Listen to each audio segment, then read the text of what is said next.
Hi friends, welcome to Sankalp Study Success. In this particular session, social security, అలాగే labour laws, అలాగే industrial relations మీద మరికొన్ని important క్వశ్చన్స్ని చూద్దాము. యూపీఎస్సీ ఈపీఎఫ్ ఎగ్జామ్కి నేను ఏవైతే క్వశ్చన్స్ అన్ని ఎక్స్ప్లెయిన్ చేస్తున్నానో these are all very important అండి. ఓకేనా? సో మ్యాక్సిమం ఇలాంటి క్వశ్చన్సే మనకి ఎగ్జామ్లో వస్తాయి. Let us discuss one by one. The first question ఇక్కడ, under the social security code 2020 the gratuity period working journalist is what is that? మీకు ఇంతకుముందు చూపించాను. 5 years నుంచి 3 yearsకి చేశారు. Right, what is that? 3 years working జర్నలిస్ట్కి అయితే గ్రాట్యుటీ పీరియడ్ ఎంత? 3 years.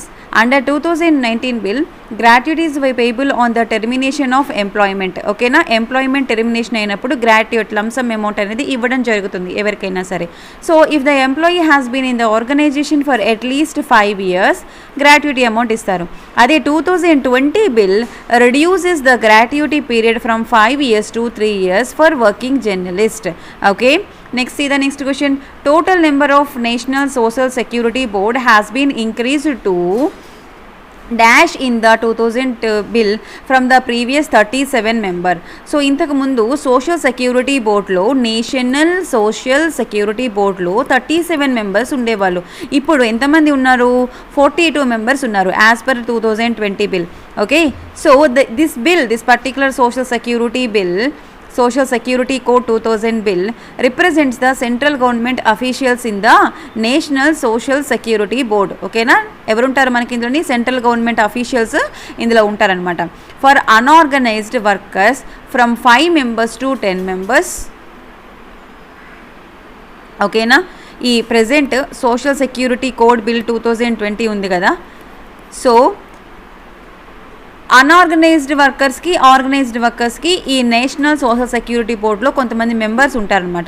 These are the representatives are central government officials అని అంటారు.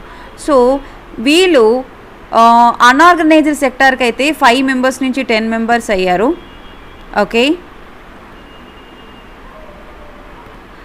అదే 37 members నుంచి 42 membersకి అయ్యారు. This is for central government. Okay, state government అనుకోండి, similarly the number of state government officials also there in the state board. ఇది national security board కదా. So state బోర్డులో కూడా మెంబర్స్ ఉంటారు. అది ఇక్కడ 7 నుంచి 10 membersకి ఇంక్రీజ్ అయ్యారు. ఓకేనా?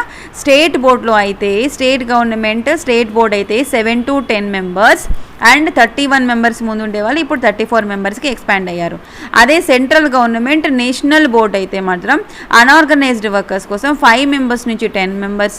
Okay, taking the total count of members from 37 నుంచి 42 members in the 2000 bill. Hope you understand. Bits అన్నీ అర్థమవుతున్నాయి కదండి. What is the maximum limit of gratuity payable under the payment of gratuity act 1972? 3 lakhs, 7.5 lakh rupees, 10 lakhs, 10.5 lakhs. So ఇప్పుడు as per అంటే payment of gratuity act 1972 కింద ఎంతవరకు మన gratuity అంటే ఇప్పుడు termination of employment అయినప్పుడు మ్యాక్సిమం లిమిట్ ఎంత ఇస్తారు? సో ఇందులో ఇచ్చిన ఆప్షన్స్ అయితే 10 lakh rupee, బట్ ఈ 10 lakh rupee నుంచి 20 lakhsకి ఇంక్రీజ్ చేశారు. ఓకేనా? అప్డేట్ అవ్వండి ఎప్పటికప్పుడు క్వశ్చన్స్, అదే అలాగ బ్లైండ్గా ఫాలో అవ్వకండి. మ్యాక్సిమం లిమిట్ అప్పుడు 10 lakh rupee ఉండేది gratuity limit. That was increased from 10 lakh to 20 lakh rupee. Okay, next the next question. The plantation labour act 1951 has been subsumed under which code? So plantation labour act 1951ని ఏ కోడ్లో subsume చేశారు? మనకి industrial రిలేషన్కు 4 codes వచ్చాయి. Industrial relation code ఒకటి, occupational safety and health code ఒకటి, code on wages, okay, and code on social security. So మీకు ఈచ్ అండ్ ఎవ్రీథింగ్లో ఏ కోడ్స్ వచ్చాయో మీకు ఎక్స్ప్లెయిన్ చేశాను డీటెయిల్గా. రైట్, సో ఇండస్ట్రియల్ రిలేషన్స్ అంటే మనకి trade union act, industrial dispute act, factory act ఇవన్నీ కూడా వస్తాయి. కోడ్ ఆన్ వేజెస్లోనే wages act, payment of wages ఇవన్నీ వస్తాయి. సోషల్ సెక్యూరిటీలో employee state insurance and what is that maternity benefit act and payment of gratuity ఇవన్నీ కూడా సోషల్ సెక్యూరిటీ కోడ్లోకి వస్తాయి. Right, occupational safety and health కోడ్లో మనకి ఈ ప్లాంటేషన్ లేబర్ యాక్ట్ అవన్నీ కూడా సబ్జ్యూమ్ చేశారనమాట. ఓకేనా? So this is comes under plantation labour act is not an industrial relation code. It is not the wages. ఇది వేజెస్కి సంబంధించింది కాదు కదా, ఈజీగా చెప్పచ్చు చూసిన తర్వాత. Payment of wages, payment of bonus ఇవన్నీ కూడా మనకి వేజ్కి రిలేటెడ్గా ఉన్నవి. ఓకేనా? So this is related to OSH, Occupational and Safety and Health Code. And next, which one of the following options is not subsumed under code on IR 2020? Industrial Dispute Act 1947, yet it is subsumed. The Trade Union Act, yes, it is subsumed. The Industrial Employment Standing Order Act 1946, it is also subsumed. ఈ questions అన్ని కూడా expected questions అండి next ఎగ్జామ్కి. Equal remuneration act 1976, industrial relation code on వేజెసా, code on occupational health and సేఫ్టీనా, code on social సెక్యూరిటీయా? It is not a social security, it is code on wages. Equal Remuneration Act 1976 దేనికి సంబంధించింది? Code on వేజెస్కి సంబంధించింది. ఈ మూడు దేనికి సంబంధించినవి? కోడ్ ఆన్ ఇండస్ట్రీ రిలేషన్కి సంబంధించినవి. ఓకేనా? So this one is not subsumed under Industrial Relations Act. Next, see the next question. Which of the following is true regarding EPF, Employment Provident Fund Scheme 1952? Accumulation plus interest upon retirement and death. Partial withdrawals allowed for the education. Yes, provident ఫండ్లో partial withdrawals చేసుకోవచ్చు, marriage గురించి కానీ, education గురించి కానీ, illness ఏదైనా, and house construction గురించి. And housing scheme for the EPFO members to achieve the honourable prime minister's vision of housing to all India by 2022. Yes, ఇది కూడా కరెక్టేనండి. 2022 కల్లా అందరికీ ఈపీఎఫ్ఓ మెంబర్స్కి అందరికి కూడాను హౌస్ ఉండాలి అని చెప్పేసి సమ్ విజన్ ఈజ్ దేర్. ఓకేనా?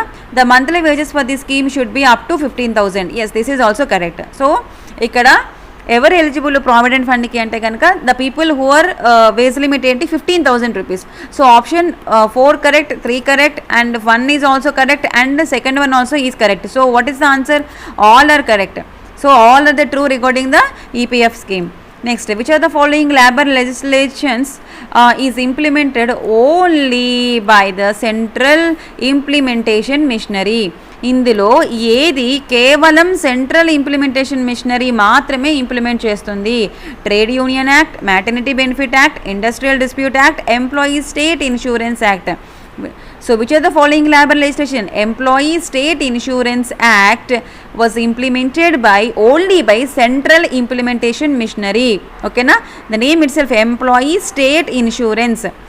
Okay? Not Trade Union Act, not Maternity Benefit, not Industrial Dispute Act.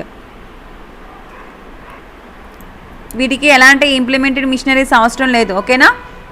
దీనికి సరే. Next one, under section 212 of the act is applicable to non-seasonal factories employing. Non-seasonal factories లో ఎంతమంది workers ఉండాలి? 10 or more workers. నార్మల్గా అయితే 20 or more workers. Okay, remember this one is very important ma. Non-seasonal, seasonal factories. So see here, remember this point. Employee State Insurance Scheme or State Insurance Act, okay, 1948 is applicable to non-seasonal factories, okay, using power and employing 10 or more workers. Remember ma, non-seasonal factory, seasonal కాదు, non-seasonal అంటే throughout the year ఉంటుంది. ఓకేనా? Seasonal అంటే సీజనల్గా ఉంటాయి. And non-seasonal, power లేకుండా ఉంటాయి. Non-seasonal, non-power using factories establishment employing 20 or more persons. Okay, this is the very important one. Non-seasonal factories using power and employing ఎంతమంది ఉండాలి? 10 or more persons ఉండాలి. అదే నో పవర్ లేకుండా అయితే 20 or more workers. With power అయితే with power 10 or more, without power 20 or more. These two are for the non-seasonal factories. Okay, now see the next question. Employees deposit linked insurance scheme was introduced in the year 1976, right? You have to remember manaki EPFO lo 3 schemes unnai. Employee deposit linked scheme, employee pension scheme, and what is that? Employee provident fund. So ఇవన్నీ కూడా నేను మీకు already చెప్పాను ఏది ఏ year అని చెప్పేసి. And see the next question, payment of gratuity act 1972. Simple, అన్నింటికీ యాక్ట్స్కి లాస్ట్ ఎలాగో మీకు ఉంటుంది కదా, ఆ ఇయర్ గుర్తుపెట్టుకోండి. Maternity benefit act 1961, right? Payment of gratuity act 1972. Employee deposit linked insurance scheme 1976. You see here, this one is 1961. Maternity Benefit Act was introduced in the year 1961. And next, which are the following benefits is covered under social security schemes? So social security స్కీమ్స్లో మనకి ఏంటేంటి cover అవుతాయి? Medical facilities ఉంటాయా, retirement benefits ఉంటాయా, compensation facilities ఉంటాయా? Yes, all of the above. Social security అసిస్టెన్స్లో మనకి అన్నీ ప్రొవైడ్ చేస్తారు. మెడికల్ ఉంటుంది, మ్యాటర్నిటీ ఉంటుంది, రిటైర్మెంట్ ఉంటుంది, కంపాన్సేషన్ ఉంటుంది, ఇన్సూరెన్స్ ఉంటుంది. ఓకేమా, ఆల్ ఆర్ దేర్. గ్రాట్యుటీ ఉంటుంది. Okay, so all are the benefits that are covered under social security. Next, making peace with the employees by fulfilling all their needs without any resistance in the essence of the, you see here, making peace with the employees. So employees తో గొడవ పడకుండా we should have the some peace environment with the employees by fulfilling their needs. So employees అడిగినటువంటి needs ఏవైతే ఉన్నాయో అవన్నీ ఇచ్చేస్తే ఆటోమేటిక్గా piece ఎన్విరాన్మెంటే ఉంటుంది. అది మనకి ఏ థియరీలో ఉంటుంది అంటే కనుక పోలీసింగ్ థియరియా, బెనోవలెన్స్ థియరియా, ఇది ఇండస్ట్రీ రిలేషన్స్. ఈ కాన్సెప్ట్ మీకు ఇండస్ట్రియల్ రిలేషన్స్లో నేను డిఫరెంట్ థియరీస్ మీకు ఆల్రెడీ ఎక్స్ప్లెయిన్ చేశాను, రైట్? పోలీసింగ్ థియరీలో ఎలా ఉంటుంది, ఎపీజ్మెంట్ థియరీలో ఎలా ఉంటుంది అని. సో దిస్ ఈజ్ ఎపీజ్మెంట్ థియరీ అనమాట. ఓకేనా, ఎపీజ్మెంట్ థియరీలో ఎంప్లాయీస్ నీడ్స్ అన్నీ కూడా ఫుల్ఫిల్ చేసి so that making thus peace environment. Okay, next ఇది the age of dependent for obtaining the dependents benefit under the Employee State Insurance Act has now been enhanced from 18 to how many years? 25 years కి మార్చారు ఇప్పుడు కొత్తగా. ఇంతకు ముందు dependent అంటే for example ఒక person ఉన్నాడు, ఈ పర్సన్ నామినీగా డిపెండెంట్గా ఒక పర్సన్ ఎవరికైనా ఇవ్వచ్చు అనమాట బెనిఫిట్స్ అనేవి in case of death are any injury అయితే ఇంకా. So as per employee state insurance act కింద ఇంతకు ముందు డిపెండెన్స్ బెనిఫిట్ అనేది 18 years ఉండేది. ఓకేనా, 18 years ఉండేది. ఇప్పుడు దాన్ని 25 yearsకి చేశారనమాట. ఆ 25 years ఇచ్చిన తర్వాత ఈ particular person they can get obtain the benefits under this scheme. ఓకేనా, the age of the dependent for obtaining the dependent benefit under the employee state insurance act is now 25 years, not 18 years. Okay, next see that. Employees who are getting a daily average wages up to dash are exempted from contributing employees share of employee state insurance contribution. See here, employees who are getting daily average wages up to 100 rupees. For example, ఎవరికైనా ఒక వ్యక్తి వర్కర్కి ఆ రోజుకి 100 రూపాయలే యావరేజ్గా veg వస్తుంది అంటే they no need to pay the contribution towards the employee state insurance contribution. Okay, మీకు సో ఇప్పుడు రీసెంట్గా జరిగిన అమెండ్మెంట్లోని టోటల్గా 4% కదా, ఈ 4%లోని 0.25% వచ్చేసి మనకి, సో 25 అంటాను 75, 0.75% వచ్చేసి ఎంప్లాయీ యొక్క కాంట్రిబ్యూషన్, అదే వర్కర్ యొక్క కాంట్రిబ్యూషన్. ఇందులో 3.25, ఓకే 3.25 వచ్చేసి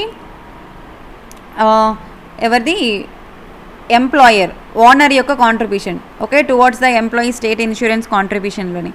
ఓకే, అర్థమైంది కదా. As per new rule currently with respective from 2019 నుంచి కూడాను ఎంప్లాయీ యొక్క కాంట్రిబ్యూషన్ ఎంత, 0.75. ఓకే, ఎంప్లాయర్ యొక్క కాంట్రిబ్యూషన్ ఎంత, 3.25. ఓకేనా, సో ఓవరాల్గా 4% ఉంటుంది. అయితే సో 2019 ముందు వరకు కూడా ఫర్ ఎగ్జాంపుల్ ఎంప్లాయీ, ఇక్కడ ఎంప్లాయీ యొక్క డే వేజ్, ఓకేనా, డైలీ తనకి వచ్చే జీతం 100 రూపాయలు అనుకోండి, ఈ కాంట్రిబ్యూషన్ కూడా పే చేయాల్సిన అవసరం లేదు. ఇది 2019 నుంచి కూడాను ఈ అమౌంట్ వచ్చేసి 137 రూపీస్ అయింది. ఓకేనా, మీకు నెక్స్ట్ ఎగ్జామ్లో 100 రూపీస్ ఉంటే 100 రూపీసే పెట్టండి. ఇన్ కేస్ 137 రూపీస్ ఉంటే 137 రూపీస్ పెట్టండి. 2019 నుంచి ఇది చేంజ్ అయింది. ఓకేనా, employee in receipt of daily average wage up to 137 rupees are exempted from payment of contribution. Okay na, they no need to pay contribution of 0.75% of their wages towards the state insurance act. Okay, now employers share of contribution under ESI act enta manaki, ఇది ఇంతకు ముందు 4.75, ఇప్పుడు 3.75%. Okay, sorry 3.25%. ఇక్కడ employer కాకుండా employee అనిస్తే 0.75%. Employers కాబట్టి 3.25%. Remember this 3.25 and 25% and 0.75%. Very very important మా, ఖచ్చితంగా ఈ క్వశ్చన్స్ వస్తాయి మీకు నెక్స్ట్ ఎగ్జామ్లో.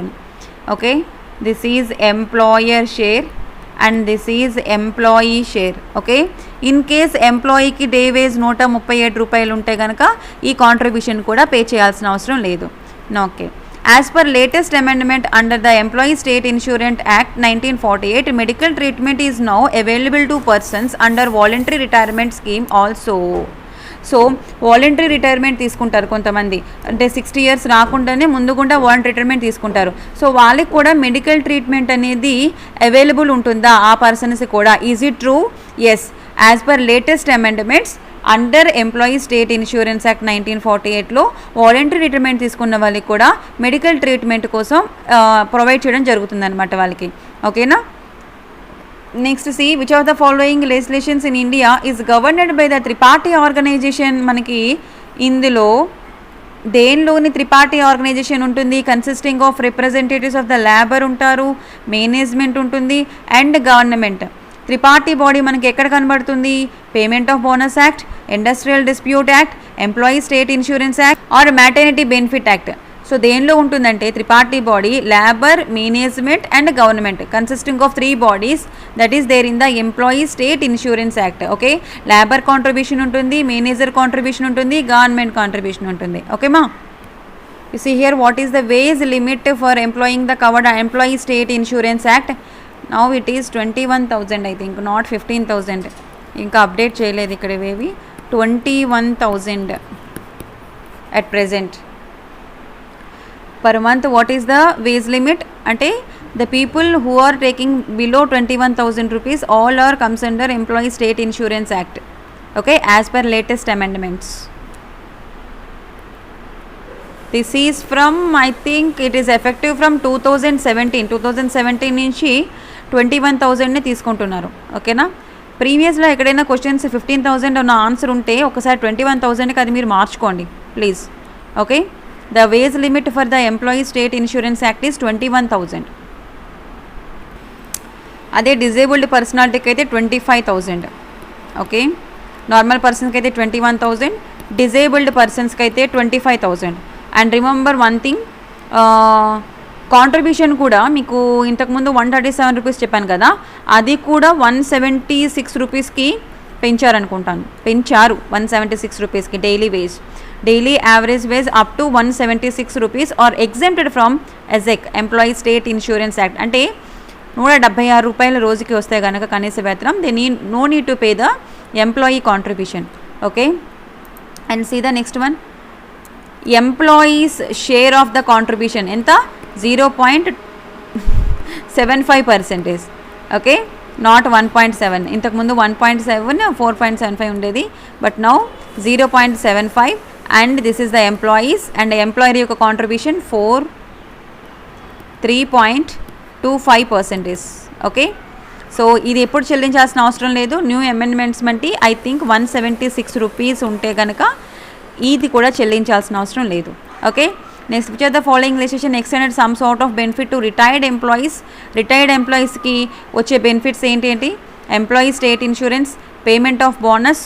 మరి బోనస్లు ఏమి రావు, రిటైర్మెంట్ అయిపోయిన తర్వాత బోనస్లు ఏమి రావు. మ్యాటర్నిటీ బెనిఫిట్ రాదు, వర్కింగ్లో ఆ కంపెనీలో వర్క్ చేస్తుంటేనే మనకి మ్యాటర్నిటీ బెనిఫిట్ వస్తుంది, రిటైర్మెంట్ అయిపోయిన తర్వాత రాదు. ఓకేనా? So you can eliminate this answer. And employees compensation కూడా రాదు. So what is the answer? Employee state insurance act, because it provides the insurance scheme, no, and it extends some sort of benefits to retired employees also. This act is applicable to retired persons also, not payment of bonus, not maternity benefit, not employee compensation. Hope you understand. Next, unemployment allowances payable is stated in unemployment allowances ekkada ivvamani cheptunnaru, employment state insurance act loni unemployment allowances ivvamantunnaru. Okay na? Unemployment allowances gaani, disabled allowances gaani, anni మీకు already ఇంతకుముందు listed sickness, illness, maternity, medical benefit అన్నీ కూడా ఇందులో cover చేస్తారనమాట. Right? Unemployment allowance are payable in where employee state insurance act 1948, not unorganized sector, not factory act. Next is the next question. Which of the following legislations was based on the recommendations of the BP Aadharkar Committee remote? ఇంతకు ముందు చెప్పాను ఇది మీకు. BP Aadharkar Committee recommendations మేరకు మనకి ఏంటి వచ్చింది? Employee state insurance act, right? So option A is the correct. ఇది ఆల్రెడీ బిట్ మనకు వచ్చేసింది ప్రీవియస్ సెషన్స్లోని, right? Which of the following legislation is based on the recommendation of PB Aadharkar Committee? Employee State Insurance Act 1948. Remember this, Employee State Insurance Act ki EPFO ki confuse కాకండి, ఓకేనా? Provident fund organisation ఆ యాక్ట్కి employee state insurance యాక్ట్కి confuse కావద్దు, okay? BP Aadharkar Committee gives the recommendations on Employee State Insurance Act. Next, who is an exempted employee అని అంటారు under employee state insurance యాక్ట్లోని? ఏ ఎంప్లాయీని exempt చేస్తారు మనము? Employee who is not liable under the act to pay the employees contribution. So మీకు ఇంతకుముందు చెప్పాను, exempted employee 176 rupees in case the daily wage is 176 rupees, they are exempted from that no need to pay the contribution. That particular person is exempted employee. That means what? Employee who is not liable under the act to pay the employees contribution pay చేయలేని వ్యక్తిని ఏమంటారు? exempted employee అంటారు. First ఇదే correct answer, okay? Minor employee who is not liable under the act to pay the employee. అసలు minors present వచ్చిన recent act ద్వారా ఏంటంటే కనుక adolescents, children, all those are prohibited, okay? Work చేయడానికి వీలు లేదు as per recent 2017 act, amendment act, okay? So employee who is minor is not a exempted employee, okay? So option A is the correct one. So minor ఉన్నది మీరు తీసేసేయండి ఈజీగా. Next is the next question. The workmen's compensation act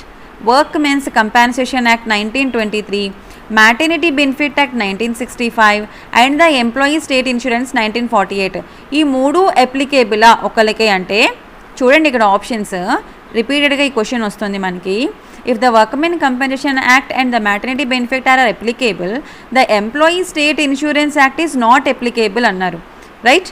so workmen compensation act, maternity benefit act applicable అయితే మళ్ళీ ఇది అవసరం లేదు. ఎందుకు అంటే ఎంప్లాయ్మెంట్ స్టేట్ ఇన్సూరెన్స్ యాక్ట్లో ఆల్రెడీ మనకి మ్యాటర్నిటీ బెనిఫిట్ ఉంటుంది, మెడికల్ బెనిఫిట్ ఉంటుంది, కంపెన్సేషన్స్, సిక్నెస్, ఇల్నెస్ అన్నిటికీ ఇస్తారు, ఓకేనా? సో ఈ యాక్ట్ ఒక పర్టికులర్ పర్సన్కి, ఓకే, వర్క్మెన్ కంపెన్సేషన్ యాక్ట్, అదే ఎంప్లాయీ కంపెన్సేషన్ యాక్ట్, అలాగే మ్యాటర్నిటీ బెనిఫిట్ వచ్చింది అంటే ఆ పర్సన్కి ఎంప్లాయీ స్టేట్ ఇన్సూరెన్స్ యాక్ట్ అవసరం లేదు, not applicable this one, okay? ఈ మూడు అప్లై చేయొచ్చా అంటే చేయకూడదు, ఆల్రెడీ ఇక్కడ ఇస్తున్నారు కదా, మళ్ళీ ఇవే ఇందులో ఎందుకు ఇవ్వడం, right? So together can be applicable? No. Maternity benefit act and employee state insurance applicable. Maternity benefits అనేవి ఇందులో ఉంటాయి, మళ్ళీ సెపరేట్గా అవసరం లేదు, ఓకేనా? సో దేనికది ఇది ఇవ్వకూడదు, ఇది ఇవ్వకూడదు, ఈ రెండు ఇస్తే ఇది ఇవ్వకూడదు, ఓకేనా? So option A is the correct answer. Now see the next one. What is the content of the schedule 1 of the employee state insurance act 1948?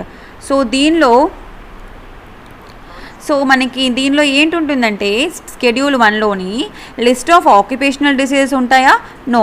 List of injuries ఉంటాయా for permanent and disablement? No. List of injuries deemed to be permanent partial disablement? No. The first షెడ్యూల్లో దేని గురించి ఉంటుందంటే what are the certain benefits to provide the employees in case of sickness, in case of injury, in case of maternity, ఓకేనా? వాళ్ళకి ఏ benefits వాళ్ళకి provide చేయాలి అన్న provisions మనకి షెడ్యూల్ 1లో ఉంటాయన్నమాట, ఓకే? షెడ్యూల్ 1లో ఏంటుంటాయండి? Remember this one is very important, okay? Certain benefits వాళ్ళకి ఏంటి ప్రొవైడ్ చేయాలి ఎంప్లాయీస్కి? ఏంటా బెనిఫిట్స్? సిక్నెస్ బెనిఫిట్, అలాగే మ్యాటర్నిటీ బెనిఫిట్, అలాగే ఎనీ ఇంజురీస్, ఎంప్లాయ్మెంట్ ఇంజురీ, వాటికి సంబంధించిన ప్రొవిజన్స్ మనకి షెడ్యూల్ 1లో ఉంటాయి అన్నమాట. So answer is none of the above.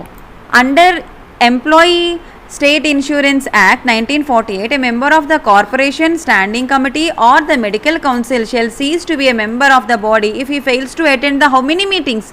3 consecutive meetingsని అటెండ్ కాలేకపోతే దెన్ ఆ మెంబర్ కార్పొరేట్ మెంబర్ కావచ్చు, ఆర్ స్టాండింగ్ కమిటీ మెంబర్ కావచ్చు, ఆర్ మెడికల్ కౌన్సిల్ మెంబర్ కావచ్చు, తన యొక్క మెంబర్షిప్ని కోల్పోతాడు.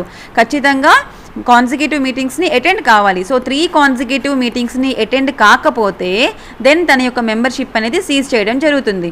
Right. Which of the following benefits have not been provided under the employee state insurance act 1948 has not been provided? Disablement benefits ఇస్తారా? Yes ఇస్తారు. Sickness benefit ఇస్తారు.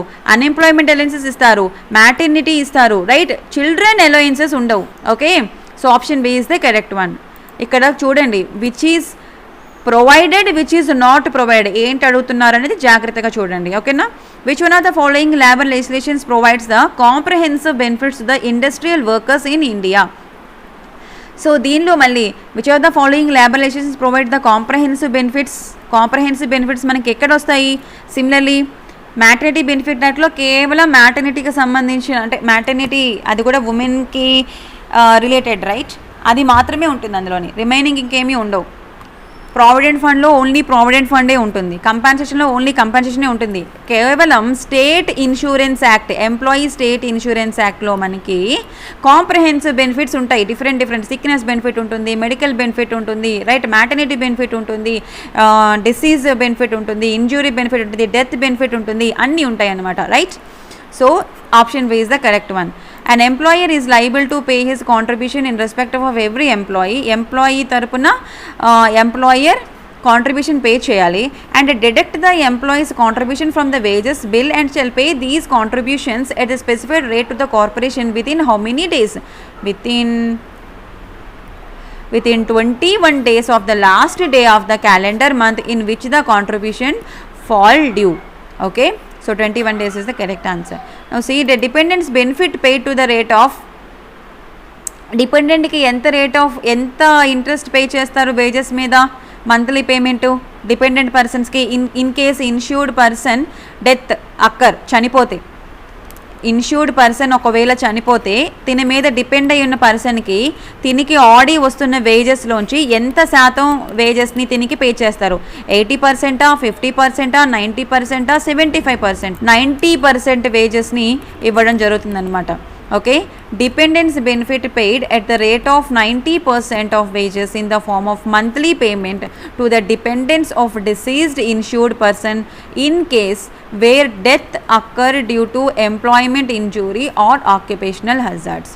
Okay. తను బిజినెస్ అక్కడ వర్క్ చేస్తుండగా అక్కడ ఏదైనా occupational hazards or any injury జరిగి తను చనిపోతే కనుక, ఫర్ ఎగ్జాంపుల్ ఒక మెన్ వైఫ్ అండ్ హస్బెండ్ ఉన్నారనుకోండి, husband working on that job.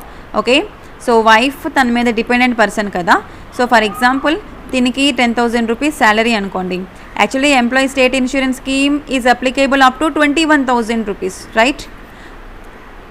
So 10,000 15,000 అనుకోండి. సో బట్ బై మిస్టేక్ ఏదో జరిగి తిను చనిపోయారు అనుకోండి, ఈ 10,000లో 90% తినికి ఎవ్రీ మంత్ కూడా ఇస్తారనమాట వైఫ్కి. Okay, that is 90% of wage in the form of monthly payment to the dependent persons, dependents of deceased insured person, right? See the next question, how much amount is payable for the funeral expenses? It is 15,000 rupees, not B. Okay, na, it is 15,000 rupees funeral expenses. Next, minimum wage limit for physically disabled persons. Minimum wage for physically disabled 25,000. Okay. Normal పర్సన్కి అయితే 21,000, normal పర్సన్కి అయితే 21,000, physically disabled పర్సన్స్కి అయితే 25,000. Remember these all very important మా. Maternity benefit for confinement or pregnancy is payable for 3 months. Is extendable by further 1 month and medical advice at the rate of full wage subject to contribution for how many days in the preceding year? ఇక్కడ confinement pregnancy is aside to full way subject, I think 84 days అనుకుంటానండి. ఓకేనా, ఒకసారి చూడండి. It is 84 days, not 70 days. Increase అయింది అనుకుంటున్నాను. అదే the next question, అది 84 days చూడండి ఒకసారి, నేను చెక్ చేసి మీకు గ్రూప్లో పెడతాను. And enhance the sickness benefit equal to full wage payable to insured persons. ఎంత ఇస్తారు స్టెరిలైజేషన్ చేసినప్పుడు? మెన్కి అయితే 7 days ఉంటుంది, ఉమెన్కి అయితే 14 days ఉంటుంది. ఓకేనా. ఎన్హాన్స్ ద సిక్నెస్ బెనిఫిట్ ఇది. The employee welfare facilities available outside the organizations. Outside organize వస్తే వాటిని ఏమంటారు? ఎక్స్ట్రా మ్యూరల్ ఫెసిలిటీస్ అంటారు. The employee welfare facilities are available outside organizations. Inside అయితే కనుక that is intramural, outside నుంచి కాబట్టి it is extramural. The employee welfare facilities available inside the organization that is intramural facilities. Okay, and who among the following has the responsibility for employee welfare? Employee welfare provide చేయడానికి ఎవరు responsible persons? State గవర్నమెంటా, central గవర్నమెంటా, ఎంప్లాయీసా? All are the above. ఓకేనా? State government is responsible for the employee welfare, central government and employers too. So all of the above is the correct answer. Next, see the next question. Inclination to do something good for others can influence the employers to undertake welfare facilities. This is the assumption of, ఇంతకు ముందు మనకి ఈ theory వచ్చింది, అపెజైన్మెంట్ theory. In అపెజైన్మెంట్ థియరీలో మనకి ఏంటంటే in case వాళ్ళు అడిగిన requirements అన్నీ కూడా ప్రొవైడ్ చేసి there is a peace environment ఉంటుంది ఈ థియరీలో. సో మనకి పోలీసింగ్ థియరీలో ఎలా ఉంటుందంటే, sorry not policing theory, benevolence థియరీలో ఎలా ఉంటుందంటే, inclination to do something good for others can influence the employers to undertake the welfare facilities. This is the assumption in benevolence theory. Policing థియరీలో కూడా ఇంకొకటి ఉంది ఏంటంటే, ఇక్కడ employers even not providing even some basic facilities to the employees. Okay, statutory requirements లేనప్పుడు ఏం చేస్తారు employee? ఇప్పుడు ఏంటంటే గవర్నమెంట్ ఖచ్చితంగా వెల్ఫేర్ ఫెసిలిటీస్ ప్రొవైడ్ చేయండి అని చెప్పింది కాబట్టి అన్ని కంపెనీస్ ప్రొవైడ్ చేస్తున్నాయి వాళ్ళ దగ్గర పనిచేస్తున్న ఎంప్లాయీస్కి welfare facilities. Otherwise welfare facilities provide చేస్తారా? ఇన్ కేస్ స్టాట్యుటరీ బాడీ లేకపోయినప్పుడు, చట్టబద్ధంగా ఈ యాక్ట్స్ ఏవి లేకపోయినప్పుడు ఎంప్లాయర్ ఏవి ఇవ్వరు. They are not providing even some basic facilities కూడా ఇవ్వరు వాళ్ళకి. అది ఏ అజంప్షన్? అది పోలీసింగ్ థియరీ అనమాట. ఓకేనా? సో మనకి బెనోవలెన్స్ థియరీలో ఏంటుంటుందంటే సంథింగ్ మనం గుడ్ ప్రొవైడ్ చేయాలి, to do something good to the others. ఇక్కడ అదర్స్ అంటే ఇక్కడ ఏంటి? ఎంప్లాయర్స్ ఖచ్చితంగా వాళ్ళ దగ్గర పనిచేస్తున్న ఎంప్లాయీస్కి కొంత మంచి చేయాలి. That is benevolence theory. అసలు పూర్తిగా బెనిఫిట్స్ ఇవ్వరు employers to their workers. That is what? Policing theory. See the next question. In the absence of statutory requirement, the employers may not provide even some basic facilities. What is that? Policing theory. Right? So hope you understand all these questions and my concept. Right? Explanation anta kuda meeku ardhamavutundi kada andi. So please do subscribe to our channel Sankalp Study Success. If nenu edaina changes chesukovalana kuda please naku mail cheyandi. Okay na? Thank you so much for watching. Do subscribe to our channel.